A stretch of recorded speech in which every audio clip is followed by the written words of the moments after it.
Estación Central, confluencia de ideas y expresiones. Estación Central, con la opinión de los expertos. Muy buenas tardes, bienvenidos a su programa Estación Central. Esta semana nuestro tema tiene que ver con la propuesta de reducción de diputados y senadores plurinominales. Así que lo invitamos a que usted permanezca con nosotros y nos haga llegar su opinión, su punto de vista. ¿Estaría usted de acuerdo en esta reducción de diputados y senadores plurinominales? ¿O qué necesitaría usted saber para poder decir y opinar si estoy de acuerdo en que se reduzcan, no estoy de acuerdo en que se reduzcan, o cuáles serán los términos en los cuales se va a reducir, las repercusiones, etcétera? Pues para eso es este programa, para informarnos y también para conocer diferentes puntos de vista. Hoy la opinión le corresponde a los académicos de diferentes universidades, así que es muy prometedor el tema de hoy. 3030-5307 y 01800-087-8807 son nuestras líneas de contacto para que usted nos haga llegar sus comentarios. También estamos en Twitter, ahí nos encuentra como @C7-Est Central. Bienvenidos a través de la multiplataforma de C7, si usted nos sintoniza en C7 Radio, 96.3 de FM o 630 de AM, y gracias también por hacerlo en Canal 7, C7 Jalisco. Le recuerdo que también nos puede sintonizar en internet, ahí nos encuentra como c7jalisco.com. Ahí estamos para que usted nos sintonice en nuestra multiplataforma. Y pues bien, yo le comentaba que nuestro tema esta semana es la reducción de diputados y senadores plurinominales. Doy la bienvenida, saludo con mucho gusto a la maestra Paulina Martínez Gallardo, académico de la Maestría en Ciencias Políticas del Centro Universitario de Ciencias Sociales y Humanidades de la Universidad de Guadalajara. Maestra, bienvenida, buenas tardes. Hola, buenas tardes. Gracias por estar aquí. Gracias por la invitación. Con mucho gusto. Es González. Gracias, gracias. Y también nos acompaña el maestro Alberto Vallardo Pérez Arce, coordinador del Observatorio Legislativo del ITESO. Bienvenido, maestro, buenas tardes. Buenas tardes, muchas gracias por la invitación. Al contrario, gracias a usted. Pues bien, este tema, reducción de diputados, senadores plurinominales, si pudieran definir, maestra, en una sola palabra, esta eliminación de diputados y senadores plurinominales, ¿con qué palabra lo definiría? Y brevemente, ¿por qué elige esa palabra o concepto? ¿Una sola? ¿O un concepto corto? No tan relevante. No tan relevante. ¿Por qué no sería tan relevante? Brevemente. No es un tema central para mejorar la calidad democrática. Ok, bueno, ahorita platicamos más. Muchas gracias. Maestro Alberto Vallardo, ¿cuál sería su definición? Sí, claro. En una palabra o en un concepto corto. Se me hizo muy difícil elegir. Mira, la primera que se me ocurrió fue vacilada. La segunda que se me ocurrió pues fue populismo. Y lo planteo como populismo porque justamente pues es una propuesta que pues digamos que es algo que podría recibir aplauso de muchísima gente, porque bueno, es algo que se ha venido tratando de impulsar desde hace mucho tiempo, pero que realmente tampoco le abona a la calidad de la democracia, incluso pudiera representar una involución en nuestra democracia. ¿Por qué si se había tratado en otros años, incluso ya se había propuesto, Pedro Ferriz de Con en algún momento dado tuvo una iniciativa similar, no a los pluris, llegó a un momento dado, no fue más allá, pero sí es un clamor ciudadano y sin embargo, ustedes nos dicen en la mesa, no es tan relevante, es populismo. Y sin embargo, ¿por qué tiene tanto fervor o por qué se habla tanto de los plurinominales, de reducir, o por qué lo pide la gente? ¿Su punto de vista cuál es? Porque, bueno, por supuesto que en las condiciones en las que nos encontramos, el descontento que se percibe entre la población acerca de los resultados de la democracia, y los reclamos por saber dónde está el gasto público, en dónde, más bien, cómo se ejerce el gasto público. Y en el contexto también de las desigualdades sociales tan grandes que hay en este país, sí, en el imaginario y popular y en la percepción está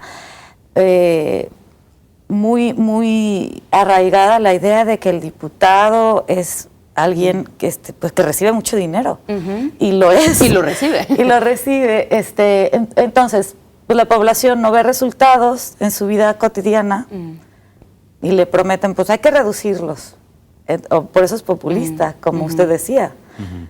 Bueno, pues entonces vamos a ahorrar un dinero, pero la discusión es muchísimo más profunda que eso. Okay. Mucho más profunda que eso, y pues es así de fácil la fórmula. Los vamos a quitar y como para atender a un descontento popular, pero el descontento no tendría que ver necesariamente con la cantidad de diputados, sino con el hecho de que no dan resultados en la vida cotidiana de las personas, ¿no? ¿Su punto de vista, maestro? ¿Por Sí. qué tiene tanto, Pues sí, tan popular? Pues es muy popular, digo, no es ninguna noticia novedosa el saber que, bueno, el Congreso, los congresos general, federal y los estatales, pues son las instituciones políticas que tienen más desprestigio aquí en nuestro país. Es decir, la gente no cree en los diputados, no cree que estén haciendo algo que valga la pena, aunque algunos sí lo hagan. Y en general, pues sí necesitamos tener un poder legislativo fuerte que funcione. Pero digamos, es muy fácil, pues, se les ha acusado además, tradicionalmente, realmente, pues los diputados no hacían nada.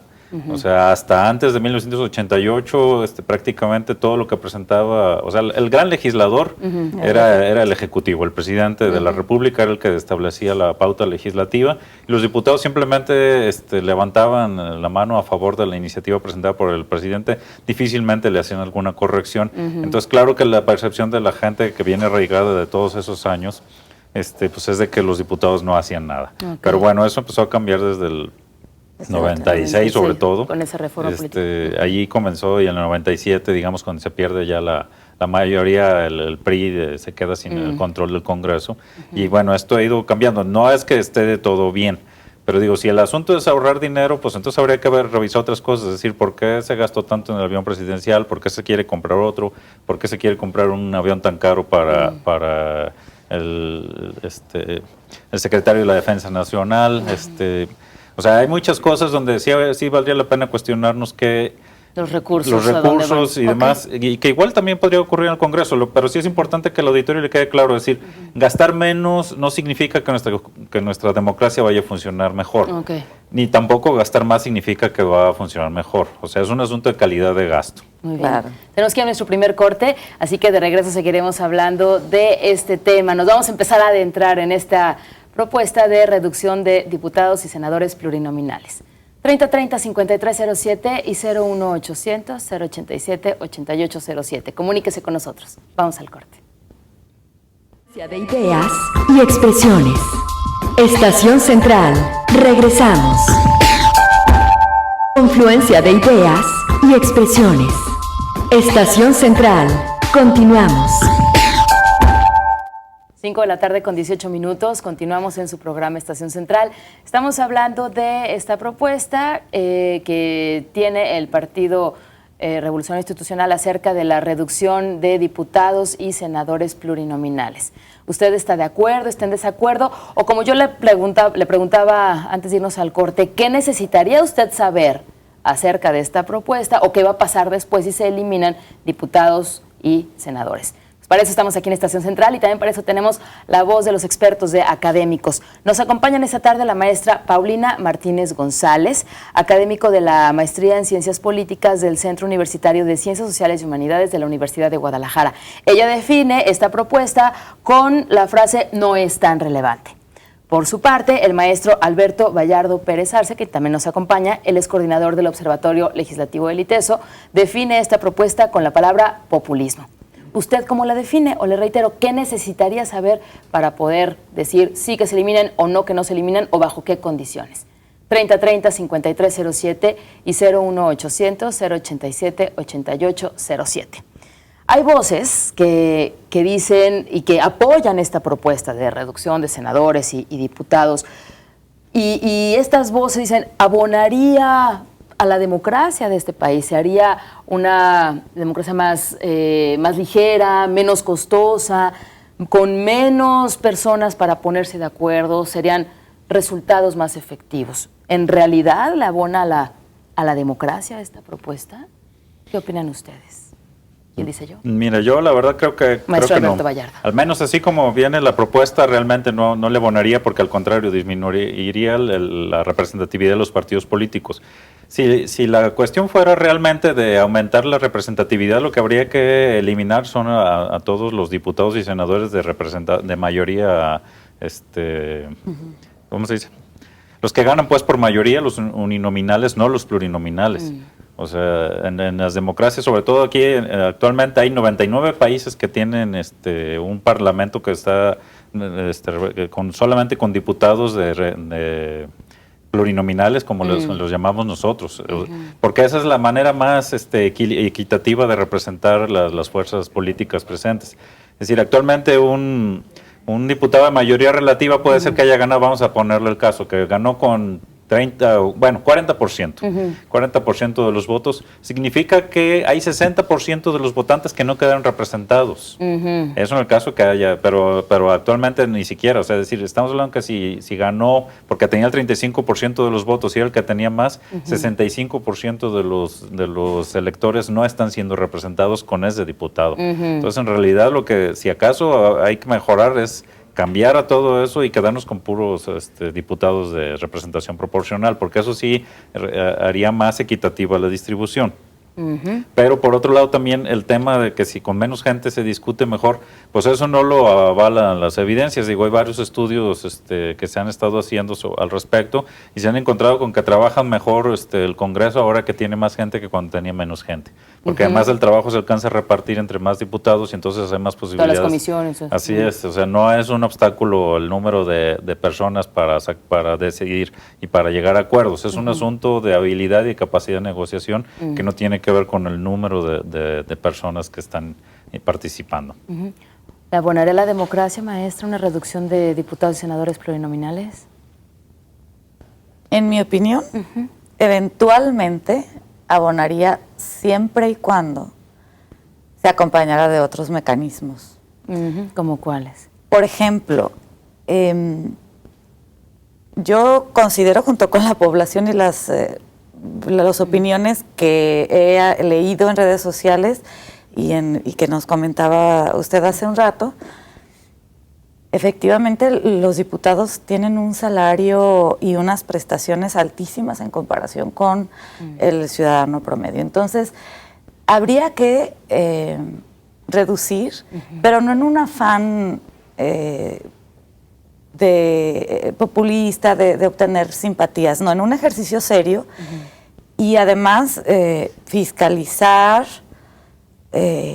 cómo es que se están haciendo los gastos para la operación del legislativo en ambas cámaras, pero no puede ser juez y parte, habría que involucrar a la ciudadanía, a organizaciones de la sociedad civil, a académicos, etcétera. No puede ser, por eso decimos o coincidimos el maestro y su servidora en que así nada más es una cuestión, bueno, por lo menos para mí poco relevante, porque además de que si esto no se acompaña de una fiscalización del ejercicio de los recursos, del financiamiento a los partidos y sobre todo, y aquí sí quisiera ser muy enfática, en mejorar la representación, la representación, porque el centro de la democracia es la representación y los estudios, como la ENCUP, que realiza la propia Secretaría de Gobernación, el Latinobarómetro, Gallup, una serie de estudios serios, muestran que el problema de la democracia en México es la representación. O sea, el diputado pluri o uninominal no está representando los intereses de la población, está muy alejado de sus votantes. Entonces, ¿qué podemos esperar de este tipo de propuestas cuando el diputado escasamente conoce las necesidades y rinde cuentas, por ejemplo? Entonces, el problema central es la representación, no cuántos representantes hay. Y claro, también hay el tema de la justicia, ¿verdad? ¿Por qué tanto dinero? Pues la política está como está también, ¿no? Porque para muchos es ingresar en la élite política es, en lugar de un servicio, como debería de ser, es Y como lo dice la Constitución, en Como lugar debe ser. de un servicio, es un servirse. Ujú. Entonces, por supuesto que la población dirá, qué bueno, sí que reduzcan a los diputados para ya no mantener tanto flojo, etcétera, pero no ese es el problema es que la democracia no está funcionando tampoco porque no hay una representación. Y eso no se debe de sacar de la discusión. Yo no veo que en la propuesta esté eso, ¿no? La consulta ciudadana, perdón, es lo Sí, último adelante. que digo. No, por favor. O sea, no entiendo por qué razón proponen una consulta para este tema y no para todos los demás. No estamos... Por supuesto que la gente va a decir que sí, por eso está amañada. Pues claro que van a decir que sí, pero la pregunta no debería de ser esa. Debería de haber otras preguntas, como por ejemplo, ¿cómo le vas a hacer para rendir cuentas? ¿Cómo lo vas a hacer para recoger mis propuestas? Porque la gente no es tonta. Los ciudadanos sabemos cuáles son nuestros problemas, sabemos qué es lo que necesitamos y para ello nombramos representantes. Que elaboren leyes, que elaboren, no solamente leyes, que echen a andar programas, que estén cerca de nosotros para que podamos mejorar nuestra calidad de vida, para que podamos efectivamente tener una expresión política, etcétera. Okay. Entonces, la consulta, ¿por qué ahorita? Pues porque están tratando, en mi opinión, de legitimar la dañada imagen de Enrique Peña Nieto. Sí, nos dice que el problema central está en la representatividad. Los diputados son electos, los que tienen mayoría absoluta son elegidos por nosotros, ¿no? Y bueno, son los que se presentan para llegar a ser y son elegidos por nosotros. Pero los plurinominales, ¿cómo es que son elegidos y cómo es que nos representan a nosotros? He ahí un problema, o sea, ¿cómo deberían de ser elegidos esos diputados plurinominales? Maestro. Sí, No tanto reducir, sino retomando también su planteamiento de que hay otros países donde pues son puros diputados plurinominales. ¿Cómo deberían ser elegidos esos plurinominales? Sí, no, de hecho, digo, el caso mexicano lo han estudiado muchos estudiosos de esto y sí dicen y coinciden en que es demasiado complicada la democracia mexicana, bueno, si es que la podemos llamar democracia. Sui generis. O sea, sumamente compleja, pero precisamente porque lo han hecho así. En parte porque, bueno, el PRI sí fue cediendo espacios, pero ese ceder espacios siempre lo ha hecho acotándolo. Y bueno, los partidos políticos que han ido aprovechando estos espacios, pues también, en este caso el PAN y el PRD, que son los que mejor lo han aprovechado, pues aprendieron cómo era la fórmula y entonces lo que han hecho pues es hacer más complicada. Sí, y en algunos casos hasta mejorarla. Sí, porque de hecho, por ejemplo, una demanda que sí era ciudadana, que era el tema de la reelección, encontraron los partidos la manera de voltearlo en contra de lo que estaba pidiendo la población, porque resulta que sí hay reelección, pero solo para aquellos diputados o senadores que el propio partido decida que sí pueden reelegirse. Entonces, de ahí, la idea de la reelección era justamente quitar el control de los partidos sobre quién está legislando y devolvérselo a la ciudadanía, y con esto lo que hicieron fue darle más fuerza todavía al propio partido. Es decir, entonces, de entrada, ahí tenemos un problema con eso. Digo, las democracias lo que lo hacen de manera más sencilla, pues simplemente lo que hay es decir, hay una lista de digamos, los curules, los asientos pues de los diputados, y lo que hacen es pues empiezan a repartir entre las proporciones, de según tal cual el porcentaje de votación que obtuvieron, y ya si alguno de plano no alcanzó a llegar, le ponen un tope mínimo para no pulverizar todo. Pero ellos mismos los definen. Sí, ellos, ¿no? Pero al final dicen, bueno, pues aquí hubo hubo candidatos que nadie votó por ellos, pues sus votos entonces se reparten entre los demás. Que quede todo bien repartidito. Que todo bien repartido, de la manera más mejor repartida posible. Eso, un estudioso, Giovanni Sartori, le llamaba la proporcionalidad pura. Okay. Entonces ya con eso queda representado todas las fuerzas políticas de la sociedad. Incluso aquí en este caso pues habría que plantearnos la posibilidad de abrir espacios. Es muy complejo, pero sí, ¿qué hacemos con los candidatos que no tienen partidos? Okay. O sea, porque también independientes, ¿no? ahí claro. Tenemos otro tema pendiente, y el otro tema que también, que ese no se está legislando, que tendría que ver también con esta cuestión de la representatividad y la representación, que es el asunto de los votos nulos. Okay. O sea, vamos al corte y regresando muy retomamos estos 2 puntos, los votos nulos y los candidatos independientes, ¿de acuerdo? 3030-5307 y 01800-087-8807. Estamos hablando de esta propuesta para reducir diputados y senadores plurinominales. Esperamos comunicación. Confluencia de ideas y expresiones. Estación Central. Regresamos. Confluencia de ideas y expresiones. Estación Central. Continuamos. Regresamos a su programa Estación Central, 5:33 p.m. Agradecemos su comunicación con este tema que tenemos durante la semana, que es la propuesta para reducir diputados y senadores plurinominales. Y aquí ya tenemos unas llamadas, ahorita vamos a darle salida, mientras le invito a que se comunique con nosotros y nos haga llegar su opinión. ¿De acuerdo o no está de acuerdo? ¿Y por qué? ¿O qué necesita saber más para poder emitir una opinión? 3030-5307 y 01800-087-8807. Antes de irnos al corte, estábamos platicando acerca de estos otros puntos que sería bueno tomar en cuenta en una propuesta como esta de reducción o no reducción de diputados, senadores plurinominales, como es el voto nulo y las candidaturas independientes. ¿Qué relación hay con esto? Por favor, maestro Alberto Vallardo. sí, mira, pues lo que pasa es, una parte sería la cuestión de la nulidad del voto, que no es lo mismo que la abstención electoral, ese es otro tema. O sea, los votos nulos son muy importantes y que deberían incluso contabilizarse, porque bueno, ya estamos hablando sobre todo de ciudadanos que se decidieron a ir a hacer ejercicio o usar el uso de las urnas, a ejercer su derecho a votar y sin embargo descalificaron todas las opciones que se les estaban presentando.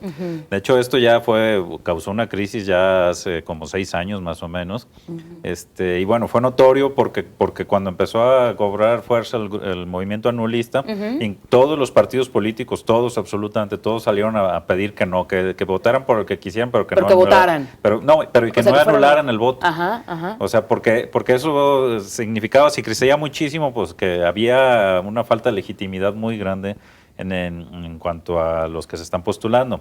Pero ahí es donde justamente nosotros tendríamos la posibilidad, los ciudadanos, de decir, a ver, si los partidos políticos no nos ofrecen algo que valga la pena, pues entonces no votamos por ninguno. Pero además eso tendría que estar ligado, eso sí hay una propuesta por ahí ciudadana de decir, bueno, el porcentaje de dinero que se va a repartir entre los partidos tendría que corresponder a lo que quede después de quitar los votos nulos. Entonces, si hay una bolsa, vamos a poner 100 millones de pesos, pues si nada más fue a votar el 25% de los ciudadanos, se reparten 25 millones de pesos entre los partidos y de ahí para abajo.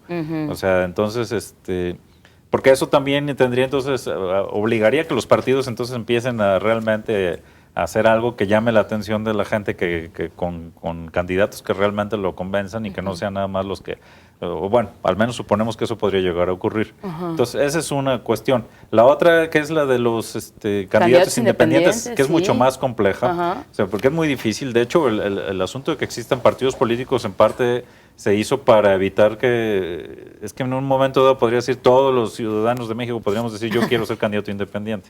Vamos a decir que no, mucha gente dirá no, yo tengo cosas más importantes que hacer y no le voy a entrar. Pero aún así, es decir, ¿cómo le hacemos para decidir quién sí puede ser y quién no puede ser, y cómo se repartirían los recursos en estos casos? Digo, aquí, y regreso a lo que había planteado de la trampa que hicieron los partidos políticos para ser candidato independiente, pusieron unos requisitos que son mucho más difíciles de cumplir que para ser un partido nuevo. Es más fácil ser un partido nuevo que ser candidato independiente. Tenemos 3 partidos nuevos, maestro. Pues eso es para que veas. O sea, tenemos 3 partidos nuevos y ningún candidato independiente porque es más complicado eso. O sea, entonces,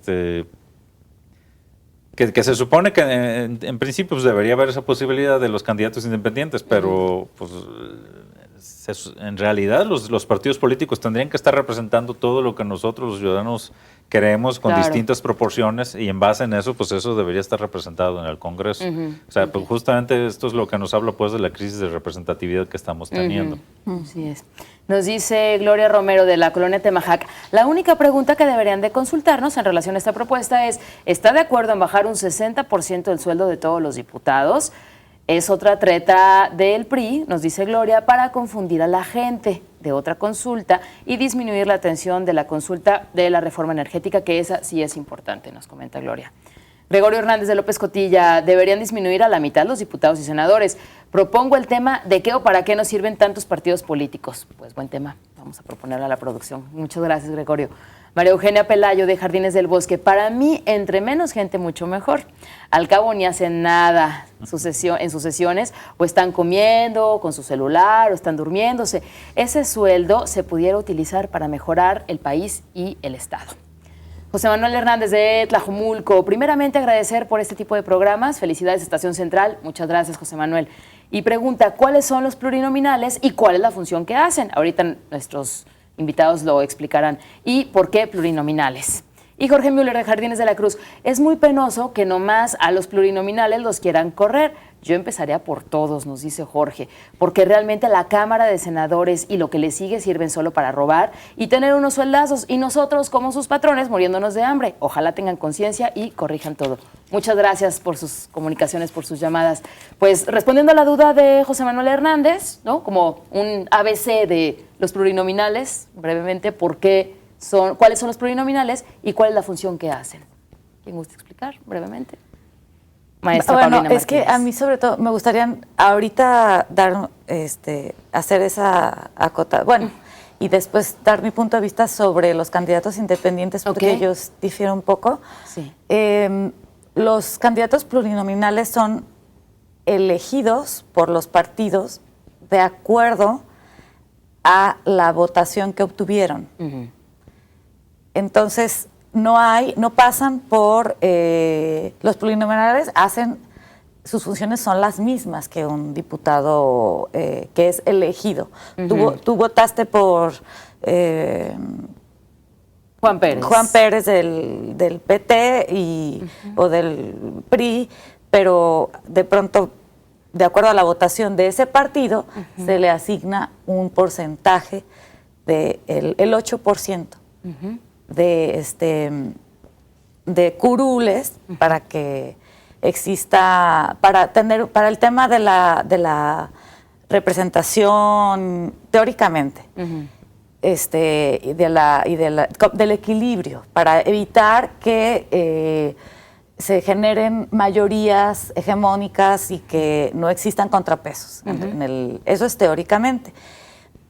Pero desafortunadamente los plurinominales, que son aquellos que los propios partidos nombran, la gran mayoría de las veces responden a cuotas de poder dentro de los partidos, a compromisos previos. Entonces, por supuesto que nada tiene que ver ahí los ciudadanos, nadie los elige. Sí, yo recuerdo, hay quienes consideran que es importante que la población elija a los candidatos de elección directa. Ahora imagínense, si no podemos, ¿quién dice quiénes son los candidatos? Pues los partidos. Y aparte también dicen quiénes son los que no se votan. Ellos ¿y que los van a representar? Ellos solo los eligen, ¿no? Entonces la distancia es aún más grande. Pero las funciones son básicamente las mismas y para lo que han servido. Ahora, claro que hay sus excepciones, ¿no? De verdad, no quiere decir que nadie trabaje en el Congreso y que... No, por supuesto que hay trabajo legislativo y hay resultados, pero en esta crítica constructiva que se está haciendo, pues muchas veces, o la gran mayoría de las veces, corresponden a cuotas de poder al interior de los partidos. Lo que querías comentar acerca sobre los de ciudadanos, los candidatos independientes. Sí, los candidatos ciudadanos o independientes, para mi punto de vista, sí tendría implicaciones técnicas sobre cómo se financiaría el trabajo de esta figura con relación a los partidos, etcétera, pero en mi opinión significan una amenaza para la que algunos llaman partidocracia, o sea, el gobierno de los partidos. Los partidos políticos tienen centralizado el poder. Entonces, hay personas que gozan de prestigio, que gozan tienen conocimiento sobre ciertos temas, que tienen una base de apoyo y que no quieren entrar en el juego de los partidos políticos, por la razón que sea. Ética, moral, ideológica, lo que sea. Y sobre todo ética, ¿verdad? Porque Hay muchas personas que se rehúsan a participar en la política porque no se quieren ensuciar. Y pues eso se puede discutir, ¿verdad? Pero esa es una posición. E incluso yo me recuerdo el exgobernador Emilio González Márquez propuso los candidatos independientes. O sea, no es tampoco un tema nuevo, pero no se ha podido concretar en mi opinión, porque a los partidos políticos pues, les conviene perder el monopolio del acceso al poder. Y sí es una limitante para ejercer ese derecho que tenemos todos de votar y ser votados. Si no lo hacemos a través de partidos políticos, no se puede.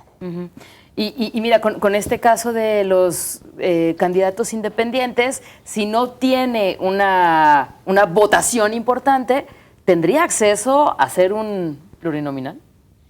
Pues habría que ver cómo quedaron. Digo, la verdad no estoy seguro cómo quedaron las reglas ahora con la reforma que hicieron.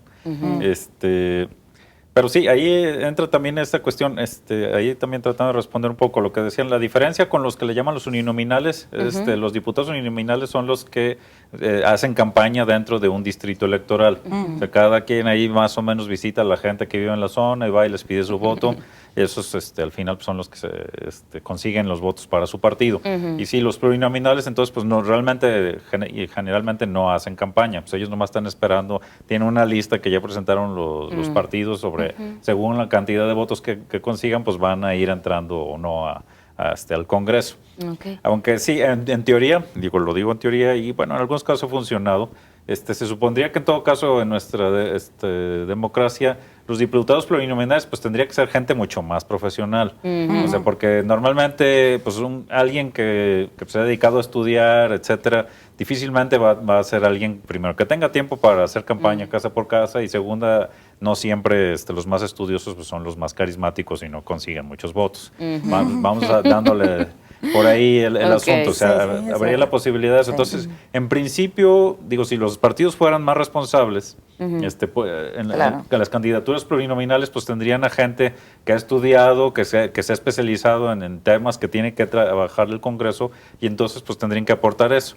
Porque los otros diputados, los que pues hacen campaña casa por casa, pues no necesariamente estudiaron, no se dedican a estar en eso. Ellos, su función es pues tratar de entender qué es lo que está haciendo la ciudadanía, qué es lo que está demandando la ciudadanía, y entonces pues tratar de articular ideas con eso.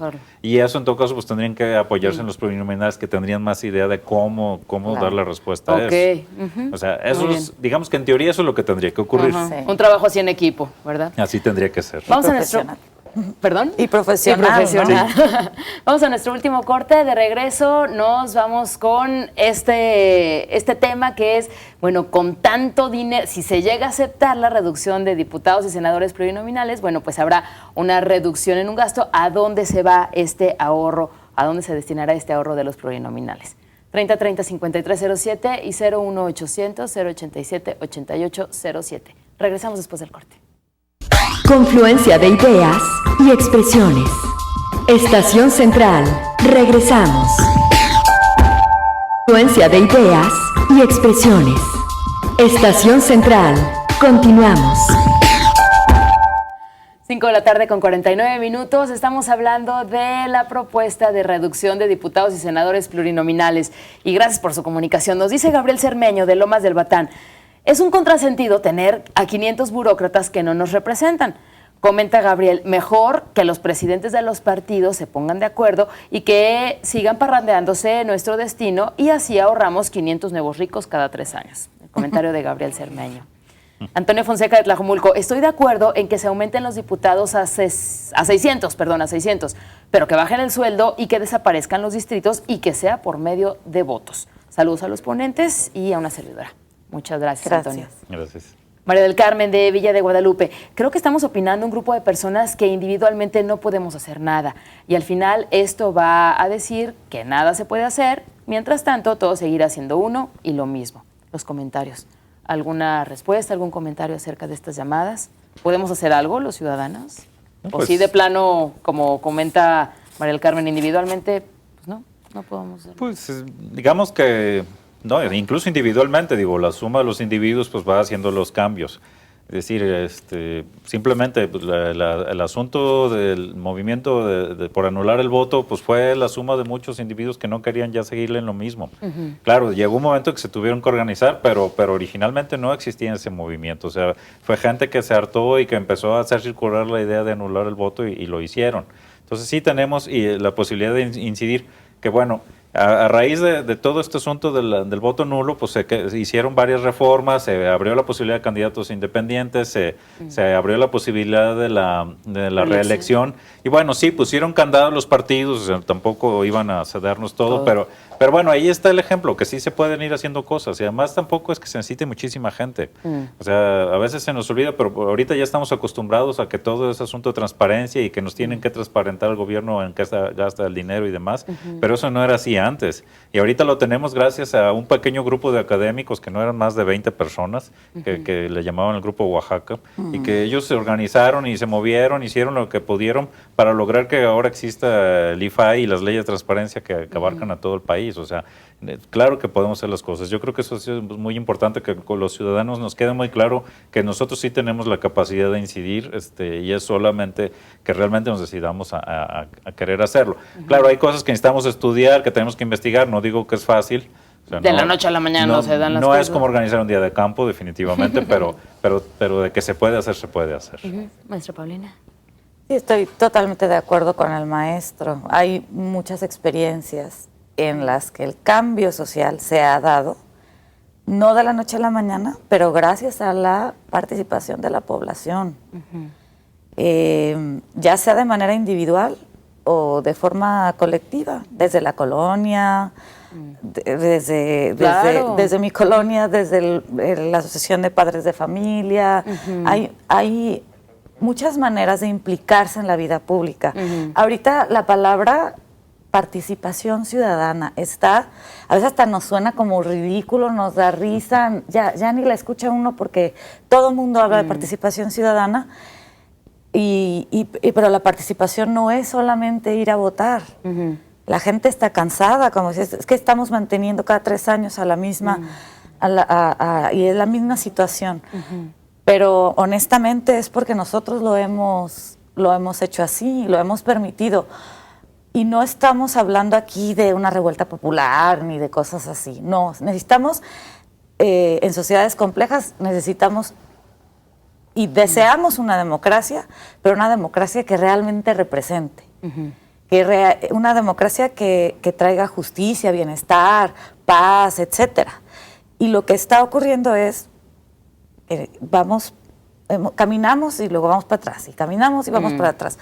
El ciudadano, a veces perdemos esa noción histórica, ese es el problema también. Pensamos que lo que está pasando en este sexenio o con estas reformas, no hay que perder la visión histórica, porque sí ha habido avances en la calidad de la democracia, ahorita lo acaba de decir el maestro, con lo que se refiere a transparencia. Ha habido avances y muchos han sido, o si no es que la gran mayoría, por la población. A veces muchos, a veces por movimientos populares amplios.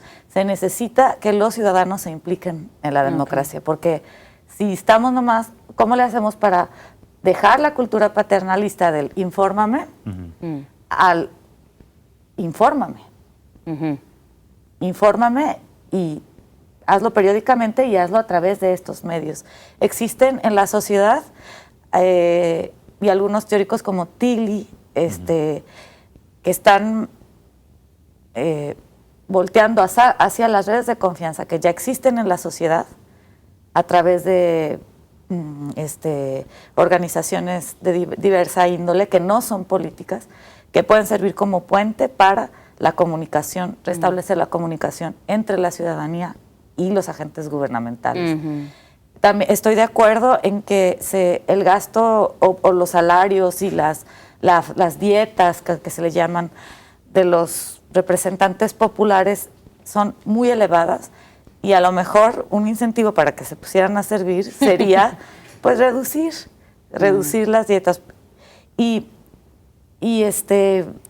hacer hincapié, pues el tema central aquí es la representación y la implicación de la ciudadanía, pero una implicación real. Y no necesariamente todos necesitamos saber todo, Sí. pero podemos participar en ciertos temas y restablecer la confianza en la democracia. Okay. Dice Lino Yáñez Gómez del Centro de Zapopan, medios de comunicación, partidos políticos y todo lo demás son una farsa a la orden de los que manejan el poder político sobre la tierra. Los demás son como los encomenderos en cualquier colonización, comanderos, perdón, en cualquier colonización que se hizo en la Edad Media, en otras palabras. La globalización es el poder que están aplicando los 8 grandes y ellos imponen todo el orden, el poder económico, el poder social, son el poder sobre la tierra y lo hacen en el nombre de Dios y la patria. A Dios no lo conocen y la patria es un concepto. Los 8 grandes que controlan el mundo. Pues hay diversas opiniones, ¿verdad? Sí hay un descrito de la democracia, ya lo platicábamos. Y sí, el poder económico está muchas veces por encima del poder político, es otro tema.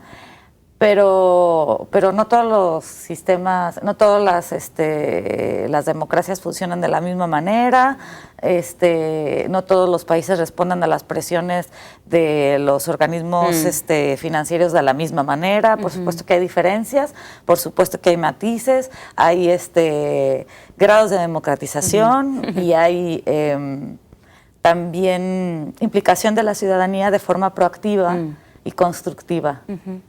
Okay. Maestro. Sí, no, pues de hecho, digo, incluso estos 8 grandes que mencionas, digo, pues hasta ellos se asustan con cosas como un individuo, y estamos hablando de un solo individuo, Edward Snowden, por ejemplo, que sacó todo el asunto del WikiLeaks y que dio difusión a todas las actividades de espionaje de Estados Unidos, fue lo único que hizo y con eso fue suficiente. Para moverlos. Incluso esos 8 grandes pues no han podido controlar cosas que les asustan como el asunto de la piratería, la piratería informática, etcétera, que ellos dicen, a ver, es que eso no debe de ser. Cuando dicen, a ver, pues ¿por qué no lo controlan? Si de veras son tan poderosos, ¿por qué no han podido controlarlo? O sea, yo creo que también es importante que como ciudadanos quitemos esa idea. O sea, no hay un ente todopoderoso, al menos en nuestro mundo político, económico, social, que controle realmente todo lo que está ocurriendo. Digo, si queremos creerlo, bueno, pues ya ese es acto de fe, pero las evidencias, no nos hablan de eso. O sea, muchas cosas, en muchos espacios donde tenemos libertad de movernos, claro, y que podemos exigir. O sea, yo creo que en ese sentido. Y sí, yo ahí apelando a esto, a la capacidad de los ciudadanos de decidir, yo sí diría, no le hagan el juego al PRI con esta consulta que está haciendo. O sea, hay consultas más importantes como esta que ya comentaba alguno de los del auditorio, por ejemplo, esta consulta sobre lo de la reforma energética, es decir, que nos consulten sobre qué queremos hacer con los recursos que tiene nuestro país. Ahí sí es importante que nos consulten, pero cosas como estas, que más digo, el asunto es que el ahorro que se pudiera llegar a obtener es de risa, o sea, no llega ni al 1% del presupuesto federal, o sea, ni a la mitad del 1%. O sea, realmente es un chiste querer decir que vamos a ahorrarnos muchísimo suprimiendo 100 plurinominales. Okay. O sea, eso no nos lleva a nada. En cambio, las consecuencias de cómo se va a manejar nuestros recursos energéticos, por ejemplo, esos sí nos pueden afectar a todos, para bien y para mal. Entonces, ahí sí tendríamos que preguntarnos qué queremos hacer. Pues muchas gracias por habernos acompañado. Gracias a usted. Ya nos vamos, el tiempo se nos viene encima, pero gracias por sus comentarios, por sus aportaciones. Maestra Paulina Martínez González, académico de la Maestría en Ciencias Políticas del Centro Universitario de Ciencias Sociales y Humanidades de la Universidad de Guadalajara. Gracias, maestra. Gracias y gracias al auditorio. Gracias. También le agradecemos al maestro Alberto Vallardo Pérez Arce, coordinador del Observatorio Legislativo del ITESO. Maestro, muchas gracias por habernos acompañado. Muchas gracias por la invitación y gracias al auditorio que nos acompañó. Gracias. Gracias también a usted. Mañana lo esperamos en punto de poquito después de las 5 de la tarde para continuar con ese tema, porque mañana lo vamos a ver desde el punto de vista de los jóvenes. Los jóvenes, ¿qué opinan acerca de esta propuesta de eliminar a diputados y senadores plurinominales? Lo esperamos 5 de la tarde a través de la multiplataforma de C7 Jalisco. Gracias, hasta mañana. Estación Central, confluencia de ideas y expresiones.